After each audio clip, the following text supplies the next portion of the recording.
سورۃ النساء کے 15ویں رکوع کا آغاز ہے اور یہ 5ویں پارے کا 12واں رکوع ہے۔ سورۃ النساء کی آیت نمبر 101 ارشاد فرمایا گیا وَإِذَا ضَرَبْتُمْ فِي الْأَرْضِ، اور جب تم زمین میں سفر کرو، فَلَيْسَ عَلَيْكُمْ جُنَاحٌ، تو تم پر کوئی گناہ نہیں، أَن تَقْصُرُوا مِنَ الصَّلَاةِ، کہ تم بعض نمازیں قصر سے پڑھو، أَن تَقْصُرُوا مِنَ الصَّلَاةِ، کہ بعض نمازیں قصر سے پڑھو، یعنی جب تم سفر میں ہو تو 4 رکعت والی جو نماز ہے اسے 2 رکعت پڑھنی ہے، ظہر کے 4 فرض، عصر کے 4 فرض اور عشاء کے 4 فرض، ان کی جگہ 2 فرض پڑھنے ہیں، باقی تمام نماز پوری پڑھنی ہے، سنتیں بھی پڑھنی ہے، وتر بھی پڑھنے ہیں، نوافل بھی پڑھنے ہیں۔ ہاں یہ مسئلہ یاد رہے کہ اگر سفر میں مشکل ہو رہی ہو تو پھر نوافل نہ پڑھے، سنت غیر مؤکدہ نہ پڑھے، بلکہ اگر بہت مشکل ہو تو وہ سنت مؤکدہ بھی سفر کے دوران چھوڑ سکتا ہے۔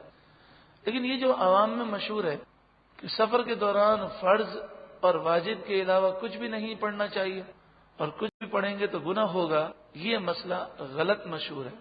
بخاری مسلم اور دیگر حدیث کی کتابوں میں یہ حدیثیں موجود ہیں کہ رسول اللہ صلی اللہ علیہ وآلہ وسلم سفر کے دوران نوافل کثرت کے ساتھ پڑھا کرتے تھے، تو سفر میں نوافل پڑھنے میں کوئی حرج نہیں، صرف یہ ہے کہ اگر قافلے والوں کو تکلیف ہو رہی ہو یا قافلہ چھوٹنے کا خوف ہو تو نوافل نہ پڑھے، سنت غیر مؤکدہ نہ پڑھے، اور بامر مجبوری سنت مؤکدہ بھی سفر کے دوران چھوڑ سکتا ہے۔ دوسری بات یہ کہ فَلَيْسَ عَلَيْكُمْ جُنَاحٌ، تم پر کوئی گناہ نہیں کہ تم قصر کرو۔ اس کا یہ مطلب لینا کہ قصر کر لو تو کوئی گناہ نہیں اور پوری پڑھو تو بہت اچھا ہے، یہ مطلب لینا غلط ہے، اس کا یہ مطلب نہیں، بلکہ مطلب یہ ہے کہ اللہ رب العالمین کا حکم ہے تمہیں قصر کرنی ہے، اور تم اس قصر میں ثواب کی کمی نہ سمجھنا، اللہ تعالیٰ تمہیں پورا ثواب عطا فرمائے گا۔ ان خفتم، اگر تم خوف کرو، ان یفتنکم الذین کفروا، کہ تمہیں کافر ایذا دیں گے، تکلیف دیں گے۔ بظاہر ایسا محسوس ہوتا ہے کہ ان جو ہے وہ شرطیہ ہے، اور شرط اس لیے آتی ہے کہ جب شرط پائی جائے تو مشروط پایا جاتا ہے، تو اس کا یہ مطلب ہرگز نہیں، یہ یہاں پر ان جو ہے وہ جو شرط بیان کی گئی یہ شرط نہیں ہے، بلکہ غالب حال کو بیان کیا گیا۔ یوں سمجھیے کہ یہ قید جو ہے یہ قید اتفاقی ہے، احترازی نہیں۔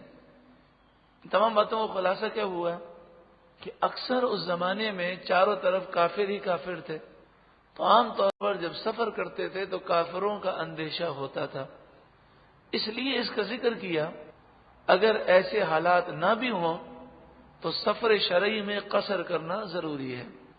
امام اعظم، امام ابو حنیفہ، امام شافعی، امام مالک، امام احمد بن حنبل اور جمہور علماء کا یہی موقف ہے کہ سفر کے دوران قصر کرنا ہوگا، چاہے خوف ہو یا نہ ہو۔ ان خفتم ان یفتنکم الذین کفروا، اگر تمہیں اندیشہ ہو کہ کافر تمہیں تکلیف دیں گے تو تم قصر کرو۔ اس کا کیا معنی ہے ابھی عرض کر دیا گیا۔ تو معلوم یہ ہوا کہ صرف ترجمے سے قرآن سمجھ میں نہیں آتا۔ اگر صرف ترجمے سے قرآن سمجھنے جائے گا تو 2 غلطیاں کرے گا۔ ایک تو یہ سمجھے گا کہ جب کافروں کا اندیشہ ہو، ڈر ہو تو ہمیں قصر کرنی ہے، اور دوسری غلط بات یہ سمجھے گا کہ قصر کرو تو کوئی گناہ نہیں اور قصر نہ کرو تو یہ افضل ہے، حالانکہ یہ دونوں باتیں غلط وہ سمجھا ہے۔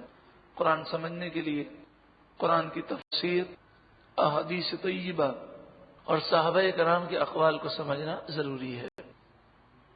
حضرت یعلا بن امیہ کہتے ہیں، مسلم شریف حدیث نمبر 686، ابو داؤد شریف حدیث نمبر 199، ابن ماجہ حدیث نمبر 1065۔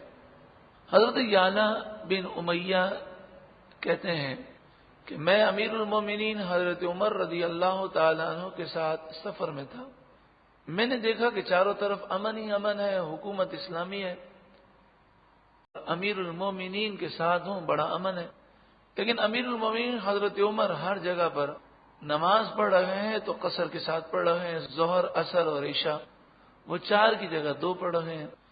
تو میں نے عرض کیا کہ ابھی تو ہم امن میں ہیں، اور قرآن تو کہتا ہے کہ اگر کافروں سے تمہیں اندیشہ ہو ایذا کا، تکلیف کا، تو تم قصر کرو۔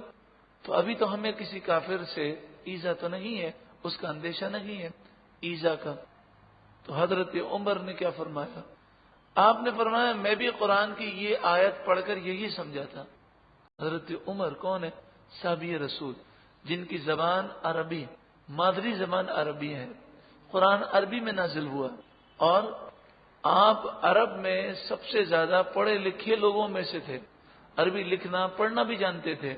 اس زمانے میں عربی لکھنا پڑھنا اکثر عرب کے لوگ نہیں جانتے، لیکن حضرت عمر کیا کہتے ہیں؟ میں بھی یہی سمجھا تھا، لیکن جب میں نے رسول اللہ کے ساتھ سفر کیا اور رسول اللہ قصر کر رہے ہیں تو مجھے بڑا تعجب ہوا، اور میں نے یہی سوال رسول اللہ سے کیا کہ یا رسول اللہ، قرآن میں تو یہ ہے کہ اگر کفار کی طرف سے تمہیں تکلیف پہنچانے کا، تکلیف دینے کا اندیشہ ہو تو قصر کرو، اور آپ تو پورے سفر میں قصر کر رہے ہیں۔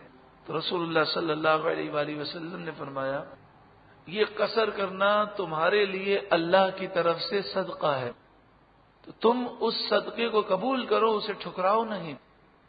اس حدیث پاک سے معلوم ہوا کہ قصر کرنا ضروری ہے، اور اگر وہ 2 کی جگہ 4 رکعتیں پوری پڑے گا تو گناہگار ہوگا، کہ اللہ کی طرف سے جو تحفہ دیا جائے اسے قبول نہ کرنا اور ٹھکرا دینا، یہ مومن کو زیب نہیں دیتا۔ بعض مفسرین نے یہ فرمایا کہ ان خفتم ان یفتنکم الذین کفروا، ابتدا میں یہی حکم تھا کہ جب کافروں کی طرف سے تکلیف دینے کا خطرہ ہو تو نماز قصر کرو، لیکن پھر رسول اللہ صلی اللہ علیہ وآلہ وسلم نے سفر کے دوران قصر کرنے کا حکم دیا، چاہے امن ہو چاہے خوف ہو۔ معلوم یہ ہوا کہ ایسا ممکن ہے کہ قرآن میں ایک حکم بیان کیا گیا اور رسول اللہ نے اس حکم میں توسیع فرمائی یا اس کی مزید وضاحت فرما دی۔ ان الکافرین، بے شک کافر، کانوا لکم عدوا مبینا، بے شک کافر تمہارے ضرور کھلے دشمن ہیں۔ سفر کی مدت کتنی ہے؟ کتنی مدت سفر پر قصر کرنی ہے؟ تو امام اعظم ابو حنیفہ رضی اللہ تعالیٰ عنہ اور کئی بزرگوں کی یہ تحقیق ہے کہ سفر کی ادنا جو مدت ہے وہ ہے 3 دن کی مسافت۔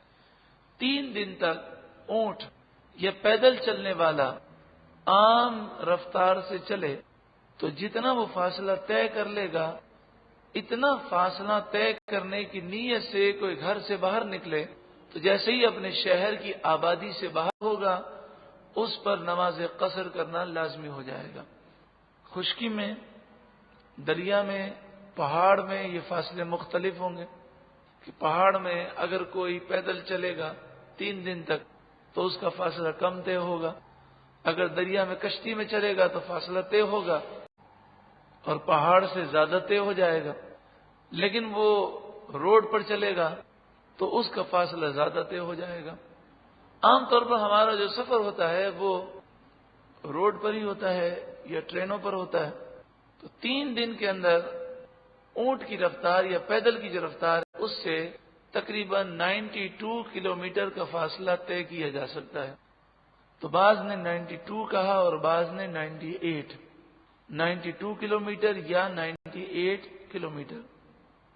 اب یہ فاصلہ کوئی 1 گھنٹے میں طے کر لے یا 10 دنوں میں طے کرے، اس سے کوئی غرض نہیں، ہم فاصلے کو دیکھیں گے۔ ہم کراچی سے نکلے حیدرآباد جانے کے لیے، حیدرآباد جو ہے وہ 92 کلومیٹر سے دور ہے، تو جیسے ہی ہم کراچی کی آبادی سے باہر ہو گئے اور پھر ہم نے ظہر پڑھی، عصر پڑھی یا عشاء کی نماز پڑھی، تو اب ہم پر قصر کرنا لازم ہے۔ چونکہ ہم 92 کلومیٹر یا اس سے زائد کی نیت کر کے اپنی شہر کی آبادی سے باہر ہو گئے، اگرچہ ابھی ہم نے 92 کلومیٹر طے نہیں کیے، پھر جب تک ہم اپنے شہر کی آبادی میں داخل نہ ہو جائیں اس وقت تک ہمیں قصر کرنا ہے۔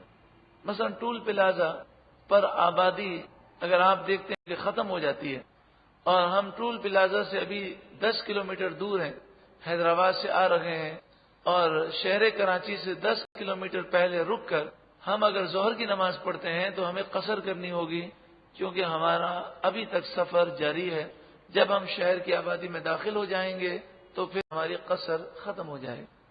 تو کیا اصول ہے؟ اس اصول کو دہرانے کہ جب ہم شہر کی آبادی سے باہر نکلیں اور کتنا دور جانے کا ارادہ ہو، 92 کلومیٹر یا اس سے زائد، تو پھر اس صورت میں جتنی نمازیں ہوں گی ظہر، عصر اور عشاء، ہمیں 4 فرض کی جگہ 2 رکعت فرض پڑھنے ہیں۔ لیکن جس امام کے پیچھے ہم نماز پڑھ رہے ہیں وہ امام اگر مقیم ہے تو وہ 4 پڑھے گا، تو ہمیں بھی اس کے پیچھے 4 پڑھنی ہے۔ چونکہ کافروں کا ذکر تھا اور یہ بتایا گیا کہ کافر جو ہیں یہ تمہارے کھلے دشمن ہیں، تو اب نماز خوف کا مسئلہ بیان کیا جا رہا ہے۔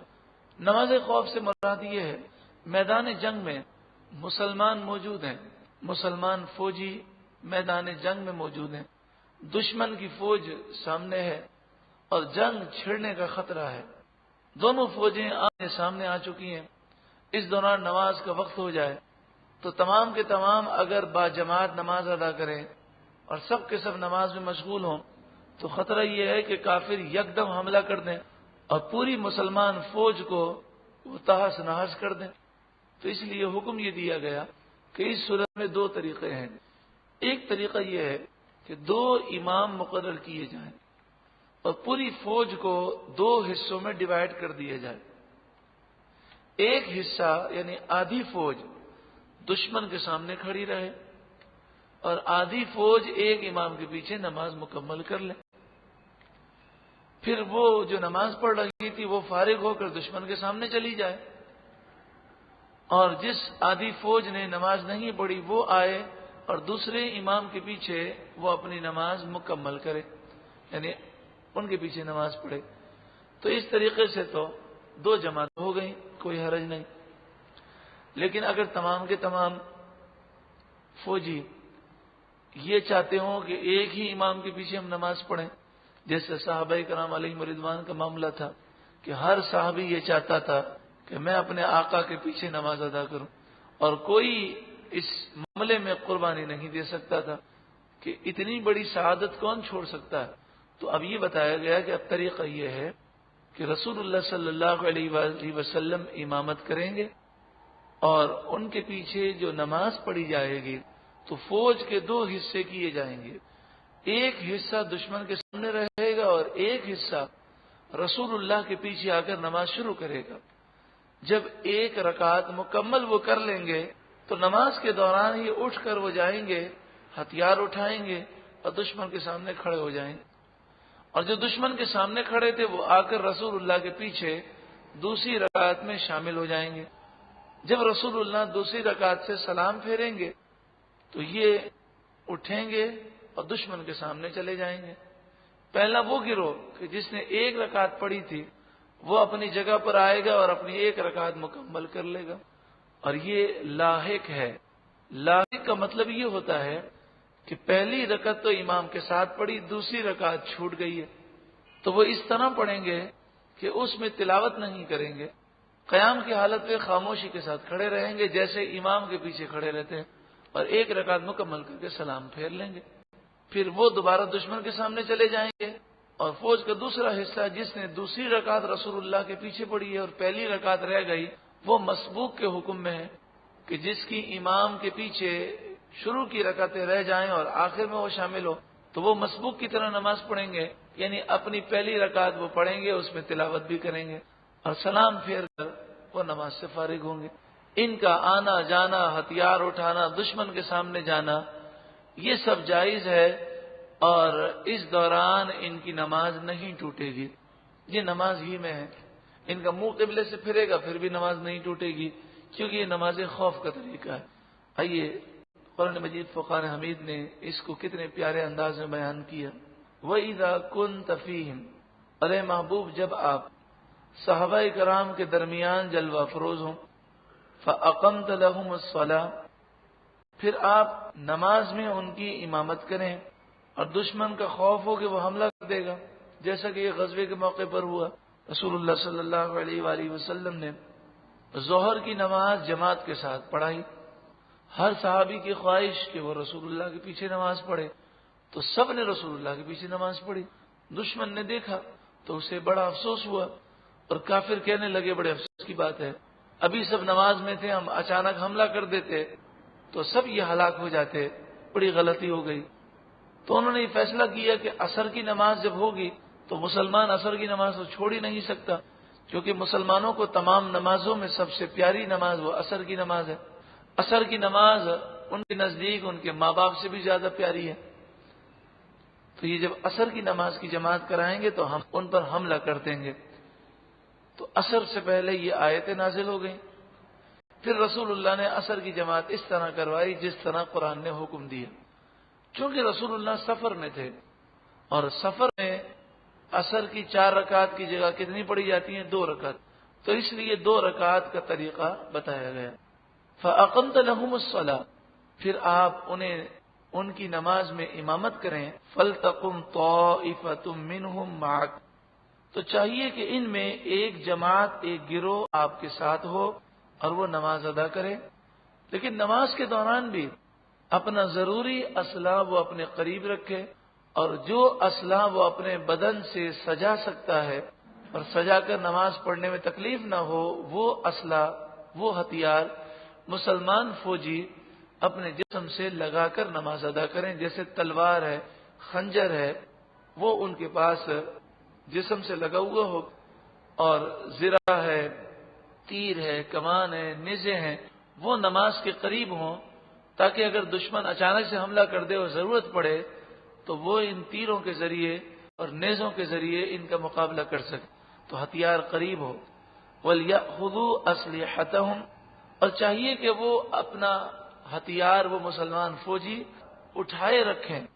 حضرت ابن عباس فرماتے ہیں ایسے ہتھیار کہ جس کے لگانے سے نماز میں خلل نہ ہو، جیسے تلوار، خنجر وغیرہ، تو یہ لگا کر نماز ادا کرنا مسلمان فوجی کے لیے ضروری ہے. فَلْيَكُونُوا فَإِذَا سَجَدُوا، پھر جب وہ سجدہ کریں، پہلی رکعت کا دوسرا سجدہ، اور پہلی رکعت مکمل کر لیں، فَلْيَكُونُوا مِنْ وَرَائِكُمْ، تو وہ ہٹ کر آپ سے پیچھے ہو جائیں اور جا کر دشمن کے سامنے کھڑے ہو جائیں. وَلْتَأْتِ طَائِفَةٌ أُخْرَى، اور چاہیے کہ دوسرا گروہ آئے، یعنی وہ کہ جنہوں نے ابھی نماز شروع نہیں کی تھی، وہ دشمن کے سامنے سے آئے. لم یصلوا، جنہوں نے ابھی نماز نہیں پڑھی، جو نماز میں ابھی شریک نہیں ہوئے، وہ آئے. فلیصلوا، پھر وہ نماز پڑھیں. معک، آپ کے ساتھ، آپ کے وہ مقتدی ہو جائیں. ولیأخذوا حذرهم واسلحتهم، انہیں بھی چاہیے کہ وہ اپنی پناہ اور اپنا اسلحہ لے کر نماز ادا کریں. پناہ سے کیا مراد ہے؟ پناہ سے یہ مراد ہے کہ وہ اگر ممکن ہو تو سر پر لوہے کی ٹوپی پہن کر نماز ادا کریں. اسی طرح ممکن ہو تو وہ زرہ پہن کر نماز ادا کریں. ایسی جگہ نماز ادا کریں کہ جس جگہ پر کافروں کے لیے حملہ کرنا زیادہ آسان نہ ہو، اور جتنا ضروری اسلحہ ہے وہ اپنے قریب رکھیں، اور جو اسلحہ وہ پہن سکتے ہیں اسے پہن کے رہیں. اس طرح مسلمان فوجی آپ کے پیچھے نماز ادا کریں. یہ بات یاد رکھے کہ زرہ پہننا، لوہے کی ٹوپی پہننا اگر ممکن ہو یہ مسلمانوں پر واجب ہے، اور ہتھیار سجا کر نماز ادا کرنا، ہتھیار ساتھ رکھنا یہ مستحب ہے. وَدَّ الَّذِينَ كَفَرُوا، کافروں نے یہ چاہا، لَوْ تَغْفُلُونَ عَنْ أَسْلِحَتِكُمْ، کاش تم غافل ہو جاؤ اپنے ہتھیار سے، وَأَمْتِعَتِكُمْ، اور اپنے اسباب سامان سے، فَيَمِيلُونَ عَلَيْكُمْ مَيْلَةً وَاحِدَةً، تو وہ تم پر ایک ہی دفعہ میں حملہ کر دیں اور تمہیں ہلاک کر دیں. وہ یہ چاہتے ہیں. تو اے مسلمانوں، تم اپنے ہتھیاروں سے اور اپنے اسباب سے غافل نہ رہنا اور ان کی حفاظت کرنا، ان کی طرف توجہ رکھنا۔ نبی اکرم صلی اللہ علیہ وآلہ وسلم ایک غزوے سے جب فارغ ہوئے، کئی کافر گرفتار ہو گئے، بہت سارا مال غنیمت حاصل ہوا اور دشمن مغلوب ہو گیا۔ اب دشمن کی طاقت نہ رہی کہ وہ مسلمانوں سے مقابلہ کر سکے، جو دشمن تھے وہ بھاگ گئے۔ نبی اکرم صلی اللہ علیہ وآلہ وسلم کسی کام سے جنگل کی طرف روانہ ہوئے، اب وہاں تشریف لے گئے اور تنہا تشریف لے گئے۔ دشمن کی جماعت میں ایک شخص تھا، حویرث بن حارث محاربی، یہ ایک جو کافر تھا اور دشمن کی طرف سے تھا، اسے خبر مل گئی کہ رسول اللہ جنگل میں تشریف لے گئے ہیں، تو وہ چھپ چھپ کر آیا اور اچانک سے وہ پہاڑ سے اترا اور رسول اللہ کے سامنے تلوار جو ہے لہراتا ہوا آ گیا اور کہنے لگا، اے محمد صلی اللہ علیہ وسلم، اب بتاؤ تمہیں مجھ سے کون بچا سکے گا؟ کون ہے جو آپ کو بچائے گا؟ تو رسول اللہ صلی اللہ علیہ وسلم نے فرمایا، اللہ، اور آپ نے دعا کی۔ پھر اس نے اچانک رسول اللہ پر تلوار چلانے کا ارادہ کیا اور حملہ کرنے کا ارادہ کیا۔ بس اس کا ارادہ کرنا تھا کہ یہ اوندے منہ گرا اور تلوار اس کے ہاتھ سے چھوٹ گئی۔ رسول اللہ صلی اللہ علیہ وآلہ وسلم نے تلوار لے لی اور آپ نے فرمایا، اب تم بتاؤ کہ تمہیں مجھ سے کون بچائے گا؟ کہنے لگا، میرا بچانے والا کوئی بھی نہیں ہے، مجھے کوئی نہیں بچا سکتا، یعنی میرا کوئی بچانے والا ہی نہیں، میرا کوئی مددگار نہیں ہے۔ تو نبی اکرم صلی اللہ علیہ وآلہ وسلم نے اس سے فرمایا، ایمان لے آ، توبہ کر لے تو میں تجھے تیری تلوار واپس کر دوں گا۔ وہ کہنے لگا، میں ایمان نہیں لاؤں گا۔ اگر رسول اللہ چاہتے تو تلوار اس کی گردن پہ رکھ دیتے اور کہتے ایمان نہیں لاتا تو میں تیری گردن اڑا دیتا ہوں، اور ہو سکتا ہے اس صورت میں وہ کلمہ پڑھ دیتا۔ لیکن رسول اللہ صلی اللہ علیہ وآلہ وسلم نے یہ پسند نہیں کیا، کیونکہ اسلام ہے وہ یہ پسند نہیں کرتا کہ کسی کو زبردستی کلمہ پڑھایا جائے، کیونکہ اگر وہ زبردستی کلمہ پڑھ لے اور دل سے کلمہ نہ پڑھے تو مومن نہیں ہوگا۔ جب تک دل سے ایمان قبول نہیں کرے گا اس کا اسلام قبول نہیں ہوتا۔ تو آپ نے فرمایا، جب اس نے انکار کیا پھر اس نے کہا، ہاں میں یہ گواہی ضرور دیتا ہوں اور آپ سے وعدہ کرتا ہوں کہ زندگی بھر آپ سے کبھی میں جنگ نہیں کروں گا اور جو آپ کا دشمن ہے کبھی بھی میں اس کا ساتھ نہیں دوں گا۔ تو رسول اللہ صلی اللہ علیہ وآلہ وسلم نے اس کو تلوار واپس کر دی۔ رسول اللہ کی جرت اور بہادری کو دیکھیں کہ اس وقت آپ کے پاس نہ کوئی تلوار تھی نہ کوئی تیر تھا۔ اس نے حملہ کیا تب دوبارہ بھی حملہ کر سکتا تھا، لیکن نبی اکرم صلی اللہ علیہ وآلہ وسلم نے اس کی یہ گفتگو سن کر تلوار اسے واپس کر دی۔ اب جب اس نے دیکھا کہ میں نے تو حملہ کیا تھا اور تلوار میرے ہاتھ سے گر گئی، اب انہوں نے تلوار پکڑی تو وہ مجھے حملہ کرنے کے جرم میں قتل بھی کر سکتے تھے، لیکن مجھے تلوار واپس کر دی۔ تو کہنے لگا، اے محمد صلی اللہ علیہ وآلہ وسلم، آپ مجھ سے بہت بہتر ہیں کہ میں نے تو ایسی حرکت کی لیکن آپ نے معاف کر دیا۔ تو آپ نے فرمایا، ہاں ہمارے لیے یہی مناسب ہے، یہی ہمارا طریقہ ہے۔ اس پر یہ آیت کریمہ نازل ہوئی اور مسلمانوں کو یہ درس دیا گیا کہ حضور صلی اللہ علیہ وآلہ وسلم کی تو شان بہت بلند و بالا ہے۔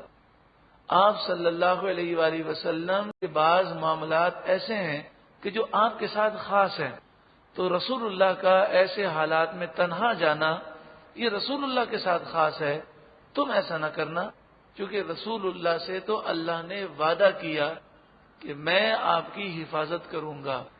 تو تم جب ایسے حالات میں جاؤ تو کہیں بھی جاؤ تو اپنی حفاظت کا سامان ساتھ رکھو۔ جنوبی افریقہ کے اندر اور بعض ایسے ممالک ہیں جہاں پر دہشت گردی بہت زیادہ ہے، تو وہاں پر کسی ایک بھائی نے جو افریقہ سے آئے تھے، انہوں نے کہا کہ جب ہم گاڑی چلاتے ہیں تو ہم پر وہاں کی گورنمنٹ کی طرف سے لازم ہے کہ ہمارے پاس لائسنس یافتہ ہتھیار ہونا ضروری ہے، تبھی ہم اس جنگل سے اور ویرانے سے گزر سکتے ہیں۔ ہتھیار کے بغیر ہمیں گزرنے کی اجازت نہیں، اور ہتھیار ہمیں چھپانے کا حکم نہیں ہے، بلکہ ہمیں ڈیش بورڈ پر ہتھیار رکھنے کا حکم ہے۔ تو میں نے کہا کہ بھئی ایسا کیوں ہے؟ تو انہوں نے کہا کہ دیکھو بات یہ ہے کہ انسان حملہ اسی وقت کرتا ہے جب اس کا خیال یہ ہوتا ہے کہ کمزور ہے. اگر سامنے والے کے پاس ہتھیار ہو تو حملہ کرنے والا وہ ڈر جاتا ہے. تو انہوں نے کہا کہ تمہاری گاڑی کے ڈیش بورڈ پر یہ تمہارا ہتھیار ہونا چاہیے تاکہ اگر کوئی تم پر حملہ کرنے کا ارادہ کرے تو وہ ہتھیار دیکھ کر ڈر جائے. تو اسلام جو ہے یہ مسلمانوں کو یہ حکم دیتا ہے کہ وہ اپنی حفاظت کے اقدامات کریں. یہ ایک شرعی مسئلہ ہے، اس کا کسی سیاسی مسئلے سے تعلق نہیں، اور نہ آپ اسے موجودہ سیاست پہ لے جائیے گا. شرعی مسئلہ یہ ہے کہ ہر مسلمان کو ہتھیار اپنے ساتھ رکھنے کی اجازت بھی دینی چاہیے اور ہر مسلمان کو اس کی تربیت بھی دینی چاہیے تاکہ اگر دشمن حملہ کرے تو مسلمان دشمن کا مقابلہ کر سکیں. اور اگر ہماری تربیت نہیں ہوگی تو دشمن ہمیں بکریوں کی طرح بھیڑوں کی طرح کاٹ دے گا. جیسے تاتاریوں کا حال تھا، ایک تاتاری دشمن مسلمانوں کی بستیوں میں داخل ہوتا تو 200 بلکہ ہزار مسلمانوں کو بکریوں کی طرح کاٹ کے چلا جاتا. مسلمان اس کا مقابلہ نہ کر سکتے. دوسری بات یہ ہے کہ جتنے بھی دہشت گرد ہیں وہ دہشت گردی اسی لیے کرتے ہیں اکثر کہ انہیں پتہ ہوتا ہے کہ ایک چھوٹی سی پستول ہمارے لیے کافی ہے اور وہ دکھا کر ہم جسے چاہیں لوٹ لیں. لیکن جب انہیں خوف ہو کہ ہر مسلمان کے پاس ہتھیار ہے تو کوئی بھی پیچھے سے ہم پر وار کر سکتا ہے تو وہ دہشت گردی کرنے میں خوف محسوس کریں. آپ اس کی مثال یہ لے لیجئے کہ جو قبائلی علاقے ہیں اس میں چوریاں سب سے کم ہوتی ہیں، ڈکیتی سب سے کم ہوتی ہے. کیوں؟ کہ قبائلی علاقے میں بچے کے پاس ہتھیار ہوتا ہے اور وہ اس سنت پر عمل کرتے ہیں. تو نتیجہ کیا ہے؟ نتیجہ یہ ہے کہ وہ حملہ کرنے والا سوچتا ہے کہ جب ہر ایک کے پاس ہے تو کوئی بھی مجھ پر حملہ کر سکتا ہے، کوئی محلے والا، کوئی کسی کے جو گھر سے بھی مجھ پر حملہ کر سکتا ہے. تو اس خوف کی وجہ سے وہاں ڈکیتیاں نہ ہونے کے برابر ہیں. لیکن یہ نظام صرف باتوں سے قائم نہیں ہو سکتا، یہ صرف اسی صورت میں ہو سکتا ہے کہ ملک کے اندر اسلامی نظام ہو اور پھر ان ہتھیاروں کا غلط استعمال بھی نہ ہو. جب پولیس اور جب ہماری انتظامیہ کے افراد حرام خور ہوں، رشوت خور ہوں، اور حال یہ ہو کہ وہ ہمیں روکیں اور ہم ان سے کہیں کہ جناب کیوں روکا؟ تو کہا کہ آپ کی ایک لائٹ ٹوٹی ہوئی ہے، آپ کا چالان بنے گا. تو ہم کہ بنا دیجئے چالان، جو جرمانہ ہوگا ہم دے دیں گے. تو وہ کہیں گے مولانا چالان بنا کر کیا ہوگا، آپ ایسا کرو کہ ہم غریب آدمی ہماری مدد کر دو. یعنی رشوت مانگنے کا انداز تو دیکھیں. ان کی پوری کوشش یہ ہوتی ہے کہ چالان نہ بنے، لوگ ہمیں رشوت دیں، اور سارا دن بیچارے، انہیں بیچارہ ہی کہیں گے کہ بیچارے سارا دن وہ دھوپ میں کھڑے رہ کر رات کو جب گھر پر جاتے ہیں تو فروٹ بھی وہ حرام کا لے کر جاتے ہیں اور اپنی اولاد کو حرام کھلاتے ہیں. کتنے افسوس کی بات ہے. ایک ہمارے بھائی ہیں، دوست ہیں، انہوں نے کہا کہ میں نے گاڑی پارک کی تو غلط جگہ پہ پارک کر دی. وہ میری گاڑی اٹھا کر لے گئے اور مجھے کہنے لگے چالان بنے گا، اتنا چالان ہوگا. انہوں نے سوچا کہ شاید میں کہوں گا کہ ارے یہ تو بہت زیادہ ہے اور میں کچھ انہیں رشوت دوں گا. تو وہ کہتے ہیں میں نے کہا ٹھیک ہے جو چالان ہے مجھے بنا دیں. کہا سارا دن گزرنے والا تھا اور کئی گاڑیاں انہوں نے نو پارکنگ کی جگہ سے اٹھائی تھیں اور ساری گاڑیاں لوگ لے گئے تھے. جب انہوں نے چالان کی بک نکالی تو اس میں آج کی تاریخ میں کوئی چالان پھٹا ہوا نہیں تھا.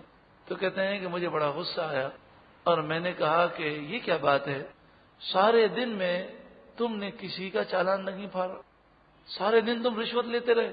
تو وہ انتہائی غضبناک ہو گیا، غصے میں آ گیا، اور نصیحت کی باتیں بڑی بری لگتی ہیں.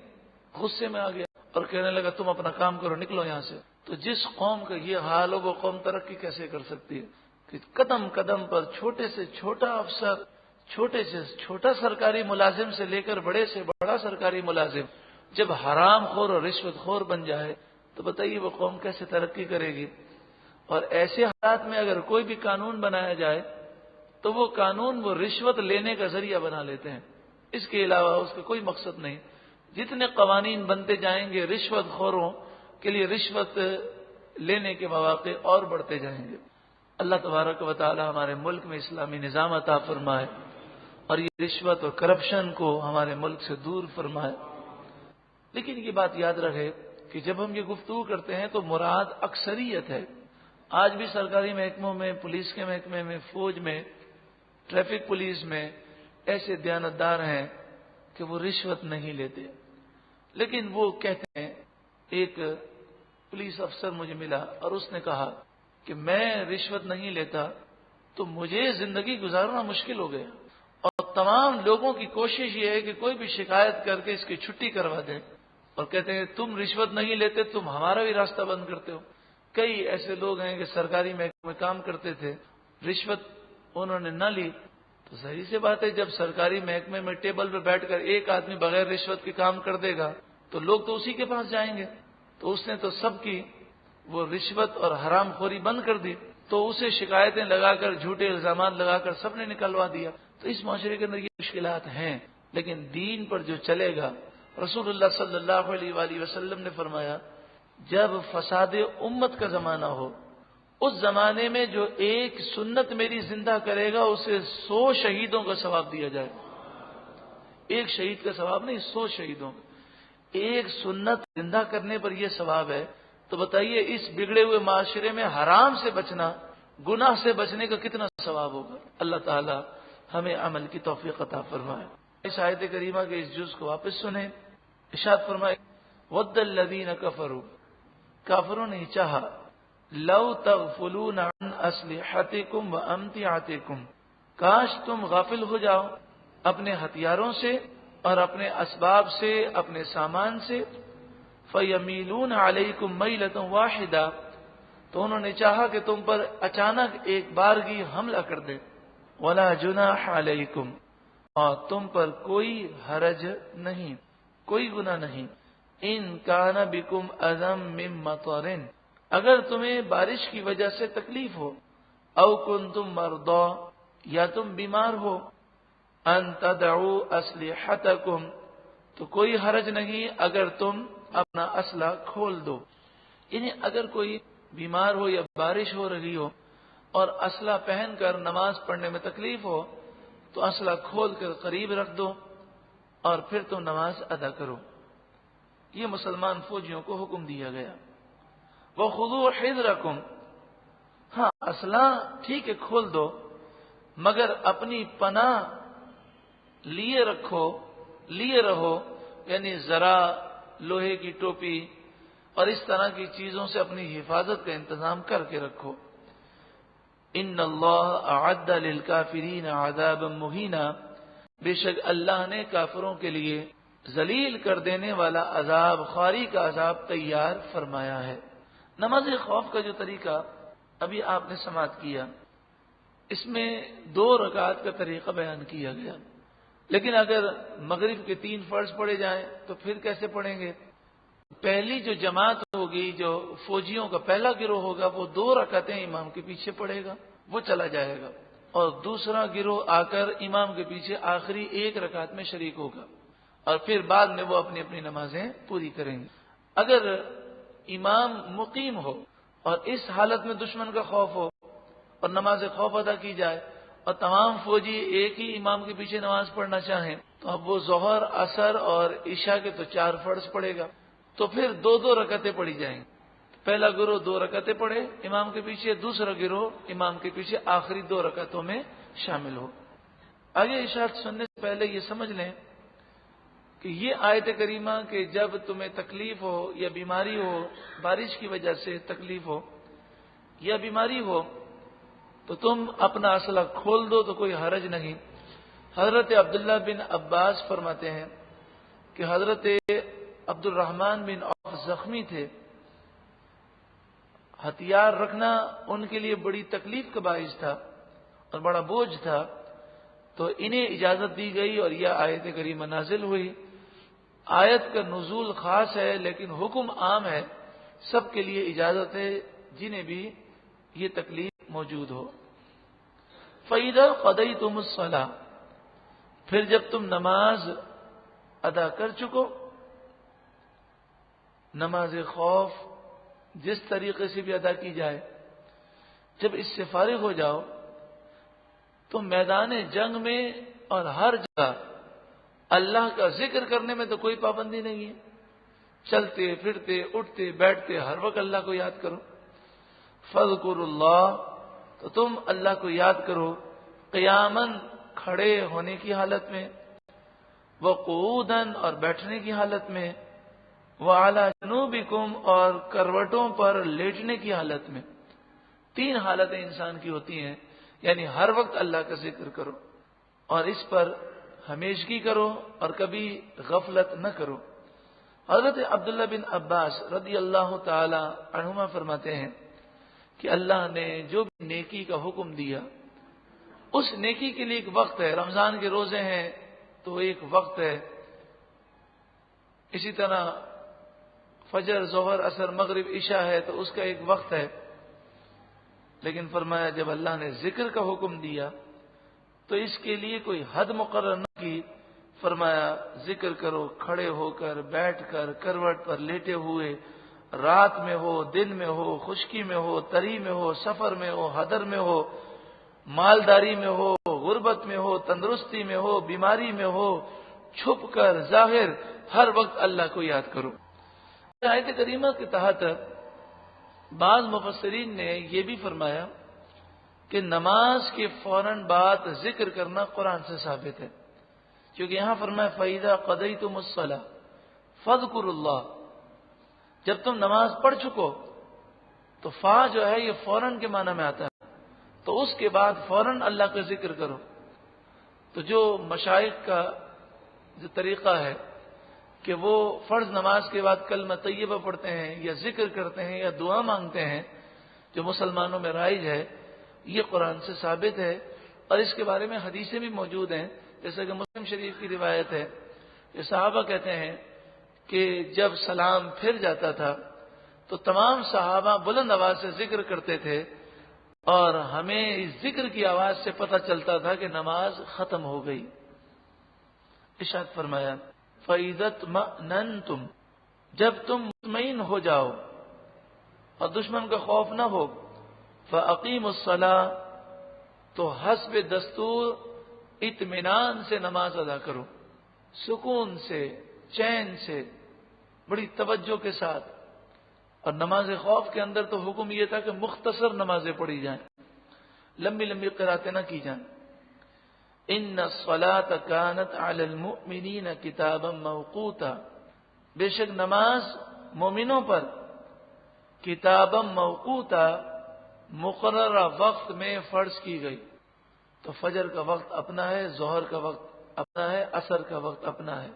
تو ظہرین ادا کرنا یعنی ظہر اور عصر کو ملا کر ادا کرنا، یا مغربین ادا کرنا کہ مغرب اور عشاء کو ملا کر ادا کرنا، یہ قرآن کے خلاف ہے. قرآن تو فرماتا ہے کہ نماز مقررہ وقت میں فرض کی گئی.